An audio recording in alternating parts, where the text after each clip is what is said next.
धर्मो रक्षति रक्षितः। जो धर्म की रक्षा करता है, धर्म उसकी रक्षा करता है। उत्तर प्रदेश, जहां इतिहास धड़कता है और परंपराएं जीवित हैं, उस पावन भूमि से आज मैं गुंजन मंडारी सम्मानित मंच और मेरे प्रिय साथियों को सादर प्रणाम करती हूं।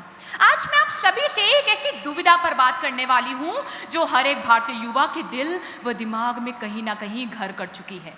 यह दुविधा है भारतीय संस्कृति व पाश्चात्य परंपरा के बीच चुनाव की। आपके पास दो रास्ते हैं। एक और हमारी जड़ें हैं, हमारे देश की मिट्टी, संस्कार, परंपराएं जो हमें आत्मीयता और हमें हमारी पहचान सिखाती है। हम उस देश के वासी हैं जहां हनुमान चालीसा में वैज्ञानिक ज्ञान छिपा है। जुग सहस्त्र जोजन पर भानु, लिलियोता ही मधुर फल जानू। यह पंक्ति सूर्य व पृथ्वी के बीच की दूरी को दर्शाती है। हम उस देश के वासी हैं जहां द्रौपदी की लाज बचाने के लिए भगवान श्री कृष्ण ने चीर बढ़ाया था। यह केवल एक कथा नहीं है, लेकिन यह सिद्ध करता है कि हमारी भारतीय संस्कृति में स्त्री सम्मान को सर्वोच्च स्थान दिया जाता है। आइए अब दूसरी ओर देखें। ऐसी क्या बातें हैं पश्चिमी ग्लैमर में जो हर एक भारतीय युवा को अपनी ओर खींच रही हैं। पश्चिमी जीवन शैली हर किसी को यह एहसास कराती है, यह महसूस कराती है कि आप जो चाहे वह पा सकते हैं। फ्रीडम ऑफ एक्सप्रेशन, व्यक्तिगत आज़ादी और हर एक क्षेत्र में समान अवसर जैसे विचार भारतीय युवा को प्रभावित करते हैं।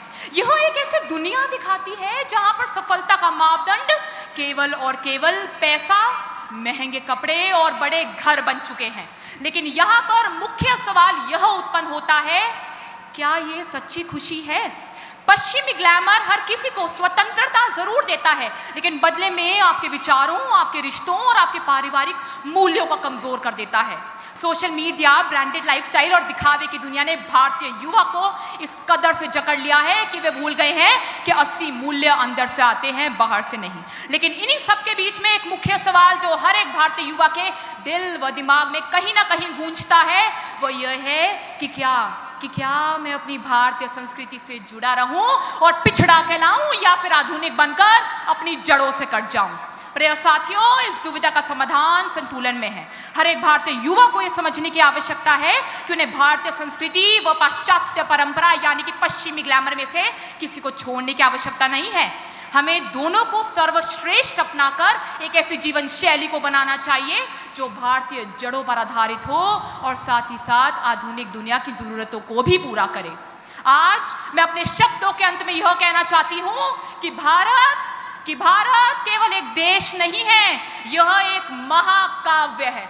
मैं उत्तर के हिमालय से लेकर दक्षिण के केरल तक, पूर्व के असम से लेकर पश्चिम के राजस्थान तक, हर क्षेत्र, हर भाषा, हर भोजन, हर पहनावे, हर संस्कृति, हर संस्कार को नमन करती हूँ। मैं उस भारत माता, मैं उस धरती माँ को नमन करती हूँ जिसने हमें यह सिखाया कि जहाँ सोच वहाँ स्वराज्य, जहाँ प्रेम वहाँ भारत, जहाँ धर्म वहाँ संस्कृति।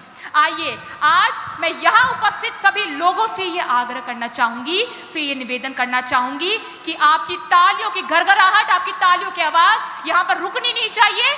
और आज आप सभी मेरे साथ ये प्रण लें कि चाहे हम दुनिया के किसी भी कोने में हो, हमारी पहचान, हमारे संस्कार और हमारी संस्कृति हमेशा और हमेशा भारतीय ही रहेगी।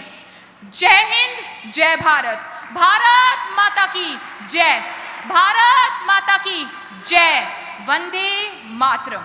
धन्यवाद। And lastly, I would like to thank MIT SOG for giving this golden opportunity.